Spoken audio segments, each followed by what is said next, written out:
Ramazan-ı Şerif'in ilk gölgesi Recep ayıyla beraber başlar. Çünkü Allah Resulü sallallahu aleyhi ve sellem Efendimizin duasıdır. Allahümme barik lana fi Recebe ve Şaban ve bellighna Ramazan.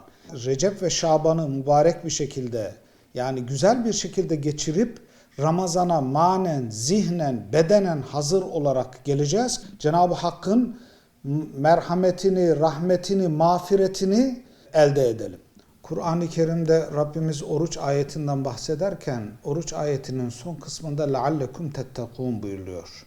Yani bu Ramazan'ı eğer iyi geçirirseniz, orucunuzu, ibadetlerinizi yoğunlaştırıp nefsinizi terbiye ederseniz لَعَلَّكُمْ تَتَّقُونَ umulur ki takvaya erişirsiniz. Bu anlamda Ramazan ayı bir takva mektebidir tabiri caizse. Müslümanlar bu mektepte bu ayın içinde özellikle bu aya esas anlamını katan Kur'an-ı Kerim'in bu ayda nazil olması vesilesiyle Kur'an'la olan muhabbetlerini, bağlarını daha güçlendirmelidirler. Tabii bizim geleneğimizde bu mukabele geleneğimiz, teravih geleneğimiz ve özellikle hatimle teravih geleneğimiz, hatta birçok camide son dönemlerde tekrar canlandı elhamdülillah itikaf geleneğimiz. Bunların hepsi o ayet-i kerimede geçen لَعَلَّكُمْ تَتَّقُونَ o takva mektebinden başarılı bir şekilde mezun olmamıza katkı sağlayacak bir hususlardandır.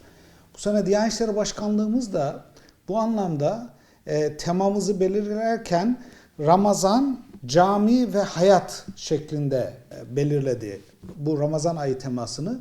Bunun için yaptık. Malumunuz Peygamber Aleyhisselatü Vesselam Efendimiz Medine'ye geldiği zaman Medine'de Müslümanların oluşturduğu tabiri caizse ilk bir devletin, İslam devletinin temelini attı. Ve bu temeli atarken ilk önce yaptığı şey mescitti. Çünkü mescitte Müslümanlar orada aldıkları manevi havayı, takvayı hayatın bütün kanallarına kanalize edeceklerdi. Bunu hedef alıyordu.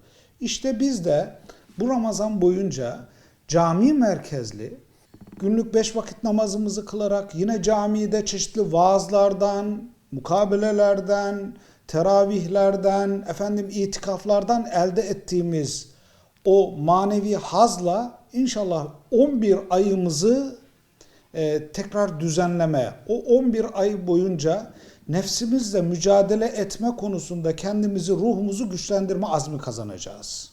Kur'an'la bağımızı alabildiğine kuvvetlendireceğiz. Bu sadece Kur'an-ı Kerim'in metnini okumakla kalmayacağız. Çünkü Cenab-ı Hakk'ın Kur'an-ı Kerim'i bize gönderme amacı tabiri caizse Rabbimiz bize birer mektuplar gönderdi. Bizim dertlerimize çare olacak mektuplar. Hatta bir takım İslam uleması derler ki 114 tane Cenab-ı Hak Müslümanlara mektup gönderdi. Bu mektupların her biri Müslümanların bu dünyada karşılaşacakları sıkıntıları, problemleri çözmeye yönelik mektuplardır. O zaman biz bu mektupları okuyacağız. Eğer bu mektupları, gelen mektupları alıp da bir tarafa atarsak bu şeye benzer. Doktor ilaç yazmış, reçeteyi yazmış, siz reçeteyi alıyorsunuz, atıyorsunuz bir tarafa. Ama doktor reçete yazdı. Bu reçetenin bir anlamı yok sizin için. Orada yazılan ilaçları siz alıp da tedaviye başlamadığınız müddetçe bunun bir anlamı olmayacaktır. Rabbimiz bize bu mektupları gönderdi. Bu mektupların içinde bize fıtratımıza uygun, fıtratı selime uygun bir hayatın nasıl yaşanacağını öğretti. O mektuplardan aldığımız bilgileri hayatımıza uyguladığımız zaman işte o zaman takva mektebinden üstün başarıyla mezun olacağız. Ramazan'ı nasıl geçireceğiz? Bir, tabii ki en başta Kur'an.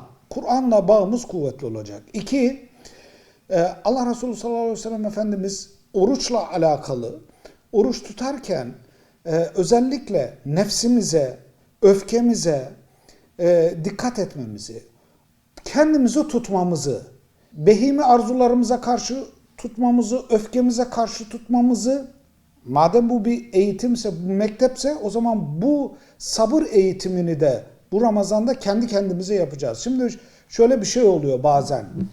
Vatandaşlar arasında bir kavga oluyor. Diyorsunuz ki niye kavga ettiniz? Diyor ki ya oruçluydum sabredemedim. Esas oruçluyken sabredeceğiz. Oruç bize bu sabrı öğretmek için geldi.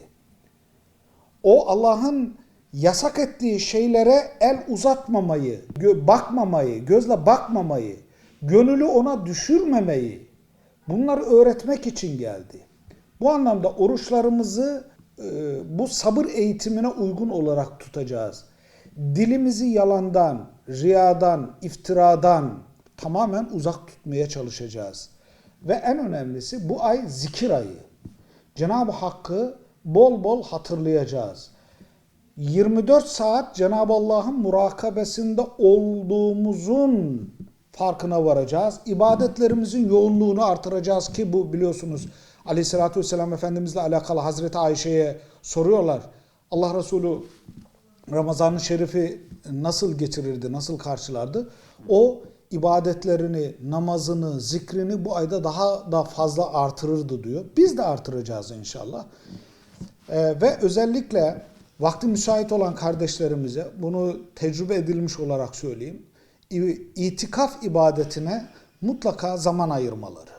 Çünkü insan beden aç kaldıkça ruh bedene galip gelmeye, onun o bitmek, tükenmek bilmeyen nefis dediğimiz şeyin arzularıyla mücadelede ona galip gelmeye başlıyor.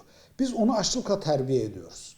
İşte bu terbiyeyle beraber bu dijitalleşmenin arttığı bir dünyada, zihinlerin dağıldığı bir dünyada o itikaf bizim kendi iç dünyamıza bir yolculuk yapmamıza vesile olacak.